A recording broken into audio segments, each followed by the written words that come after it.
भारत आजाद हो चुका था, लेकिन ये अब भी बिखरा हुआ था। 560 से ज्यादा रियासतें, अलग अलग कानून, अलग अलग शासक, ये सब एकजुट कैसे हुए? क्या ये सभी एकत्रित होकर एक नए भारत का निर्माण कर पाए? और ये किसके द्वारा संभव हुआ?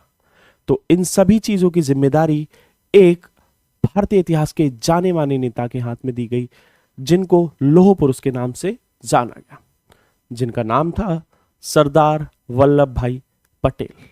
तो आज हम यहाँ पर ऐसे ही कुछ टॉपिक्स को पढ़ने के लिए आए हैं कि कैसे इन रियासतों का विलय हुआ और जो राज्यों के पुनर्गठन की प्रक्रिया कैसे शुरू हुई। इन सभी टॉपिक्स को पढ़ने के लिए आज हम एनसीईआरटी पाठशाला के प्लेटफॉर्म पर आए हैं। तो मैं अमित आपको 12th क्लास की पॉलिटिकल साइंस की बुक 2 के चैप्टर 1 को पढ़ा रहा हूं, और जिसका नाम है राष्ट्र निर्माण की चुनौती, जिसका हम पार्ट 1 पहले ही कंप्लीट कर चुके हैं। आज हम क्या पढ़ेंगे? पार्ट 2 को पढ़ेंगे। तो आज हम पार्ट 2 को पढ़ने के लिए यहां पर आए, तो आइए इसको शुरू करते हैं। तो जैसा कि मैंने आपको बताया कि जब हम आजाद हुए थे तो कितनी रियासतें थी? लगभग 565। अब इन रियासतों का विलय कैसे होगा? यदि ये रियासतें एकजुट ना हुई होती तो क्या भारत का निर्माण हुआ होता, या भारत कई टुकड़ों में बिखरा हुआ होता और इसके अलग अलग शासक होते? तो आइए जानते हैं इसको हम। तो जब ब्रिटिश इंडिया का विभाजन हुआ तो ब्रिटिश प्रभुत्व वाले भारतीय प्रांत थे और दूसरा था देसी रजवाड़े या रियासतें। तो अब जब हम आजाद हुए, ब्रिटिश भारत जब आजाद हुआ, तो यह कहा गया कि जो रियासतें हैं ये स्वतंत्र होंगी, या तो चाहे वह भारत में शामिल हो जाएं या पाकिस्तान में शामिल हो जाएं, या वे स्वतंत्र रह सकती हैं। तो कहीं ना कहीं यह भारत की एकता के लिए खतरे के रूप में उत्पन्न हुआ। तो ये कैसे इस जो समस्या से उभरा गया उसके बारे में हम जानते हैं। तो जब ब्रिटिश इंडिया जो थी, उस समय पर जो प्रशासन था वो ब्रिटिश प्रभुत्व वाले क्षेत्रों में था, और दूसरे क्षेत्र थे जो रियासतें थी, रजवाड़े थे। तो ये दो भागों में जो ब्रिटिश भारत बटा हुआ था। तो जब उस समय पर आजाद जब हम हुए तो रियासतों का नियंत्रण पूर्ण रूप से राजाओं के हाथ में था। किनके हाथ में था? राजाओं के हाथ में था। और कितनी रियासतें मैंने आपको बताई? 565 रियासतें थी। यदि ये अलग हो जाती तो भारत क्या हो जाता? टूट जाता, बिखर जाता, भारत की एकता खंडित हो जाती। ठीक है। तो अब उस समय अंग्रेजों ने यह बोला कि भाई ये जो रजवाड़े हैं ये स्वतंत्र रह सकते हैं, चाहे वह पाकिस्तान में मिल सकते हैं, चाहे वह भारत में सम्मिलित हो सकते हैं। और अधिकतर रजवाड़ों ने यह निर्णय लिया कि वह भारतीय संघ में शामिल हो जाएंगे। लेकिन इसके साथ ही यह भी सुनिश्चित किया कि जो भारत सरकार है उनको कुछ स्वायत्ता, दैट मीन्स स्वतंत्रताएं देगी। और यही इसके साथ ही कुछ गिनी चुनी रियासतें ऐसी थी जिन्होंने भारत में शामिल ना होने का निर्णय लिया। उनका नाम मैं आपको आगे बताऊंगा। तो हमारे साथ जुड़े रहिए कि कैसे ये रियासतें भारत में सम्मिलित हुई, ये मैं आपको यहां पर बताऊंगा। और एग्जाम के पर्पस से आपको मैं पॉइंट टू पॉइंट सारी चीजें बताऊंगा जो आपके बोर्ड एग्जाम्स में काफी हेल्पफुल होंगी। ठीक है। तो सबसे पहले त्रावणकोर के राजा ने अपने आप को आजाद रखने का ऐलान कर दिया। अब त्रावणकोर कहां है? त्रावणकोर है केरल में। ठीक है। जो आज हम कोच्चि के नाम से जानते हैं, ये पहले त्रावणकोर हुआ करता था। तो अब अगले ही दिन हैदराबाद के जो निजाम ने अपने आप को आजाद रखने का ऐलान कर दिया कि भाई हम भी भारतीय संघ में शामिल होना नहीं चाहते। और उसके बाद कश्मीर, मणिपुर, उन्होंने भी अपने आप को स्वतंत्र या आजाद रखने की बात पर बल दिया। अब ये भाई आज हम देखते हैं कि ये तो भारतीय संघ का भाग है, तो इनका विलय कैसे हुआ, यही इतिहास जानने के लिए हम इस वीडियो को आज देख रहे हैं। ठीक है। और मैं आपको यहां पर यही चीजें पढ़ाऊंगा। उसके बाद भोपाल के जो नवाब थे उन्होंने कहा कि भाई हम कॉन्स्टिट्यूशन असेंबली में शामिल नहीं होंगे। ठीक है। कॉन्स्टिट्यूशन असेंबली में वो शामिल नहीं हुए, उन्होंने इसका जो विरोध किया। ठीक है। तो आगे बढ़ते हैं हम इसमें। भाई रजवाड़ों का जो विलय हुआ, ठीक है, तो सबसे पहले भाई रजवाड़ों को लेकर सरकार का क्या नजरिया था, यह बहुत जानना जरूरी है कि सरकार इन रजवाड़ों या रियासतों के बारे में क्या सोचती थी।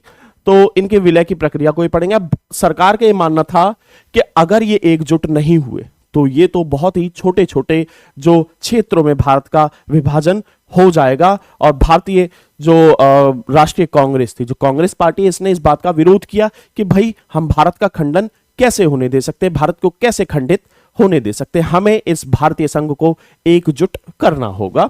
और इसमें कांग्रेस ने जो महत्वपूर्ण भूमिका उस समय पर निभाई थी। उधर दूसरी तरफ मुस्लिम लीग का मानना था कि रजवाड़ों को अपनी मर्जी से ये फैसले करना दिए जाए कि वो भारत में शामिल होना चाहते हैं, पाकिस्तान में शामिल होना चाहते हैं या फिर स्वतंत्र रहना चाहते हैं। अब इसके साथ ही जो विलय की प्रक्रिया जब आई तो सबसे बड़ी भूमिका इसमें किस व्यक्ति ने निभाई? Iron man. किसने? आयरन मैन, ठीक है, जिसे हम लौह पुरुष भी कहते हैं। अब आपने देखा होगा, ठीक है, हम स्टैचू ऑफ यूनिटी क्यों इनके लिए उस स्टैचू का नाम जो स्टैचू ऑफ यूनिटी रखा गया, क्योंकि इन्होंने भारत को एकजुट करने में बहुत ही महत्वपूर्ण भूमिका निभाई थी, इसीलिए इनको लौह पुरुष के नाम से जाना गया। अब अधिकांश जो रजवाड़े या रियासतें थीं उनको भारतीय संघ में शामिल करने के लिए सरदार वल्लभ भाई पटेल ने पहले ही मना लिया था, और जबकि बहुत ही मुश्किल काम था, लेकिन फिर भी इसमें कुछ रियासतें ऐसी थीं जिन्होंने अड़चने उत्पन्न की भारतीय संघ में शामिल होने में। तो उसके लिए जो वल्लभ भाई पटेल ने महत्वपूर्ण कदम उठाए, मैंने अभी आपको स्टैचू ऑफ यूनिटी के बारे में बताया था, वो सरदार वल्लभ भाई पटेल की सबसे ऊंची प्रतिमा जो यहीं पर है। आगे, यदि भारत एकजुट ना होता, रियासतों का विलय भारत में ना होता, तो भारत की स्थिति कैसी होती? देखिए, उड़ीसा में लगभग 26 रियासतें, छत्तीसगढ़ में लगभग 15, सौराष्ट्र में 14 बड़े और 119 छोटे रजवाड़े थे। तो बेसिकली हमें बहुत छोटे छोटे छोटे छोटे खंडों के रूप में भारत का विभाजन देखने को मिलता यदि इन रियासतों का विलय ना हुआ होता। तो अधिकतर जो रजवाड़े थे उन्होंने जो विलय के सहमति पत्र पर हस्ताक्षर कर दिए, जिसको किस नाम से जाना गया? इंस्ट्रूमेंट ऑफ एक्सेशन, ठीक है। इंस्ट्रूमेंट ऑफ एक्सेशन विलय पत्र को ही कहा जाता है। ये 1 मार्क्स में आपके एग्जाम में क्वेश्चन आता है, ठीक है। अब जो इस पर हस्ताक्षर करने का अर्थ था कि ये जो रियासत है, ये जो रजवाड़े हैं, ये भारतीय संघ में शामिल होने के लिए तैयार है, ठीक है। तो instrument of accession that means विलय पत्र पर हस्ताक्षर का अर्थ था कि ये रियासत अब भारतीय संघ का हिस्सा है। तो इसमें सबसे पहले जूनागढ़, हैदराबाद, कश्मीर और मणिपुर, इन रियासतों का विलय बहुत ही कठिन साबित हुआ। इन रियासतों ने भारत में शामिल होने से मना कर दिया था, इन्होंने अपने आप को स्वतंत्र रखने की बात की। तो आइए इनका विलय किस प्रकार से भारत में हुआ, इनको जान लेते हैं। तो सबसे पहले हम बात करेंगे हैदराबाद के विलय की। किसकी? हैदराबाद के विलय की। एक बहुत ही बड़ा क्षेत्र था जिसका विलय भारत में किया गया। इसके शासक का नाम था निजाम, ठीक है। तो हैदराबाद के राजा निजाम थे और वो दुनिया के अमीर लोगों में शुमार थे। ये अमीर लोगों में एक बहुत ही फेमस नाम हुआ करता था। अब निजाम और उसके सैनिक रजाकार किसान और महिलाओं का शोषण करते थे, उनका दमन किया करते थे, महिलाओं का बलात्कार तक किया करते थे।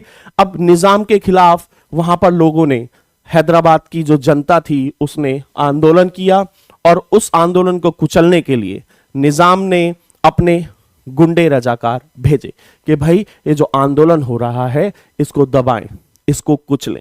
और इस प्रकार से उनके खिलाफ अमानवीय कृत्य किए गए उनके साथ कि किसी भी प्रकार से आंदोलन समाप्त हो सके। तो रजाकार बहुत सांप्रदायिक थे और गैर मुसलमानों को अपना निशाना बनाते थे। बेसिकली वहां पर हिंदू मुस्लिम अधिक था। हिंदुओं को इस मामले में सबसे अधिक निशाना बनाया गया और उनके साथ जो कुछ कुकृत्य किए जाने लगे और रजाकारों ने लूटपाट मचाई, उन गैर मुस्लिमों की हत्या की, बलात्कार किया और इस प्रकार से जो हैदराबाद में अव्यवस्था फैल गई। अब ये रजाकारों की तस्वीर है। अब उस समय पर क्या हुआ, सरदार वल्लभ भाई पटेल ने एक ऑपरेशन चलाया जिसका नाम है ऑपरेशन पोलो। और ऑपरेशन पोलो के अंतर्गत ही क्या हुआ, हैदराबाद का जो विलय भारत में हो गया, ठीक है। अब ऑपरेशन पोलो जो चलाया गया था तो भारत ने वहां की जनता की सुरक्षा के लिए अपनी सेना भेजी और वहां पर सेना ने कुछ समय तक संघर्ष किया और इस प्रकार से निजाम ने आत्मसमर्पण कर दिया। इसके साथ ही हैदराबाद का विलय भारतीय संघ में हो गया। आगे जो अब दूसरा जो विलय पढ़ेंगे वो हम पढ़ेंगे मणिपुर का विलय। यह भी एक महत्वपूर्ण जो विलय था या घटना थी उस समय की। ये मणिपुर जो भारत के पूर्वोत्तर में स्थित है। अब जो मणिपुर के जो राजा थे वो थे बोधचंद्र। कौन थे? राजा बोधचंद्र। तो इसका विलय कैसे हुआ? देखिए, वहां के राजा बोधचंद्र ने भारत के साथ विलय के सहमति पत्र पर हस्ताक्षर कर दिए थे। बेसिकली इंस्ट्रूमेंट ऑफ एक्सेशन पर हस्ताक्षर हो चुके थे और इसके बदले में भारत सरकार द्वारा यह बोला गया था कि भाई आपकी स्वतंत्रता बरकरार रहेगी, आपकी स्वायत्ता बरकरार रहेगी। और वहां पर जो सार्वभौमिक वयस्क मताधिकार का प्रयोग किया, सबसे पहले वहीं पर वोटिंग कराई गई थी जिसमें सार्वभौमिक वयस्क मताधिकार का प्रयोग किया गया 1948 में। ठीक है। अब मणिपुर की कांग्रेस चाहती थी मणिपुर का विलय भारत में हो, लेकिन मणिपुर की जनता ऐसा नहीं चाहती थी और वो इस विलय के खिलाफ थी। और मणिपुर का विलय तो भारत में हो गया है, लेकिन वहां की जनता आज भी कहीं ना कहीं कुछ खफा नजर आती है इस विलय से। अब जो विलय तो हो गया, ठीक है भाई, विलय तो हो गया। अब मणिपुर का विलय हुआ, उसके अलावा जो हमने कश्मीर के विलय की बात हम करेंगे। इसके अलावा हमने जो अभी इससे पहले पढ़ा हैदराबाद के विलय के बारे में पढ़ा। अब हम राज्यों के पुनर्गठन के बारे में यहां पर पढ़ेंगे। ठीक है। राज्यों का जो पुनर्गठन है, यहां पर हमने देखा जब अंग्रेजों का शासन था, ठीक है, तो जो राज्यों का जो विभाजन था वो प्रशासनिक व्यवस्था के आधार पर था। प्रशासनिक विभाजन था वो एक प्रकार से, जैसे जैसे प्रशासनिक व्यवस्था थी।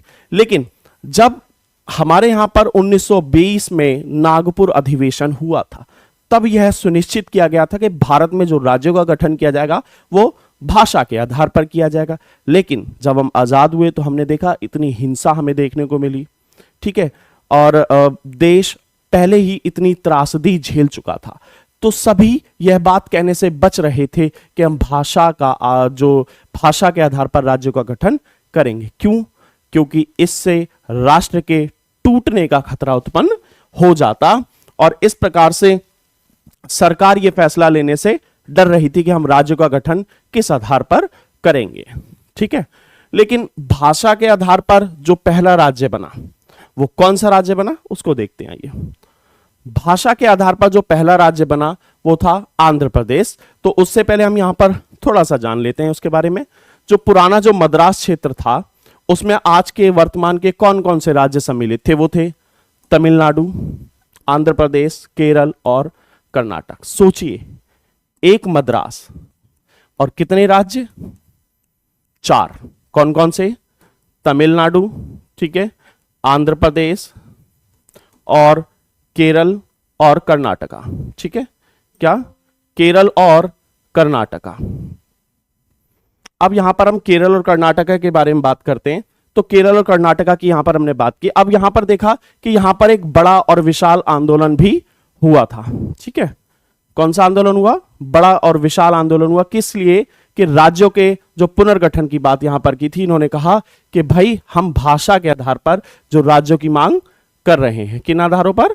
भाषा के आधार पर। तो इसके लिए एक आंदोलन हुआ और इन्होंने आंध्र प्रदेश नाम से एक अलग राज्य बनाने की मांग की और इन्होंने कहा कि भाई जो तेलुगु भाषी जो क्षेत्र है उसको आंध्र प्रदेश बना दिया जाए, जिसके लिए एक व्यक्ति ने, जिनका नाम है पोट्टी श्री रामुलु, उन्होंने अनिश्चित काल हड़ताल पर बैठ गए और 56 दिन में उनकी मौत हो गई। ठीक है, 56 दिन बाद उनकी मौत हो गई इस आंदोलन में। और इस तरह से वहां पर उनकी जब मृत्यु हुई तो हिंसक आंदोलन के रूप में वो आंदोलन बदल गया।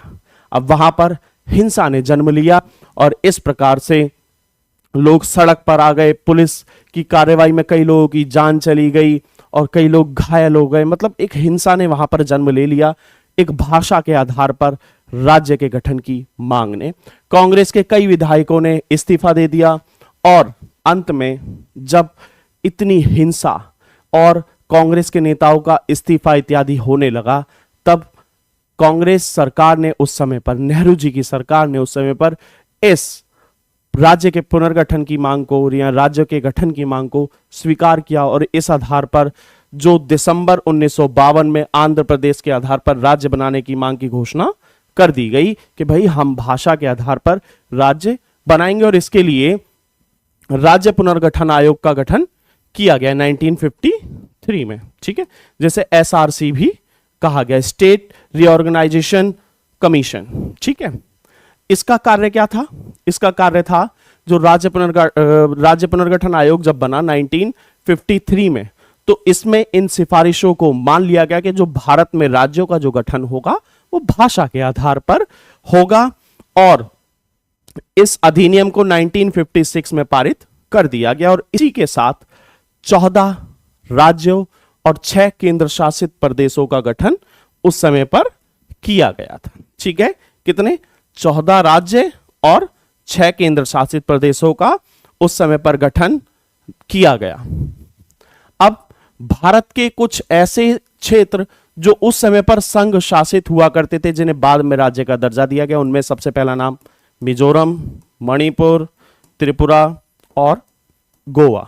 ये पहले संघ शासित क्षेत्र हुआ करते थे, जिन्हें बाद में राज्य का दर्जा दिया गया। आगे ये कुछ राज्य हैं जिनका निर्माण उन क्षेत्रों से हुआ जिस सन में हुआ, तो इसका आप स्क्रीनशॉट ले लीजिए। ये आपको काफी हेल्प करेंगे कि किस राज्य का गठन जो किस वर्ष में हुआ और किस क्षेत्र से हुआ। तो मैं एक बार हट जाता हूं स्क्रीन से, आप इसका स्क्रीनशॉट ले लीजिए। अब देखिए, इसी के साथ हम देखते हैं असम से नागालैंड बना 1963 में, जो बृहत्तर पंजाब से हरियाणा पंजाब बना 1966 में, बृहत्तर पंजाब से हिमाचल प्रदेश भी बना 1966 में, असम से मेघालय, मणिपुर, त्रिपुरा 1972 में बने, असम से ही मिजोरम, अरुणाचल प्रदेश 1987 में बने, उत्तर प्रदेश से उत्तराखंड बना जो सन 2000 में, बिहार से झारखंड बना 2000 में, मध्य प्रदेश से छत्तीसगढ़ बना 2000 में, और आंध्र प्रदेश से तेलंगाना बना 2014 में। इस तरह से जो विभिन्न राज्यों का गठन किया गया, और इसी के साथ हमारा ये चैप्टर कंप्लीट होता है। अब हमने इस चैप्टर को 2 पार्ट्स में पढ़ा है, पार्ट 1 और पार्ट 2। तो हमारा ये जो पार्ट 2 भी यहां पर कंप्लीट हो गया है, और इसी के साथ आपका ये चैप्टर भी कंप्लीट होता है। मैं आशा करता हूं कि आपको आपके सभी सवालों के जवाब इस लेक्चर में मिल गए होंगे, और हम इसी के साथ ऐसे ही नए नए लेक्चर्स आपके लिए लाते रहेंगे।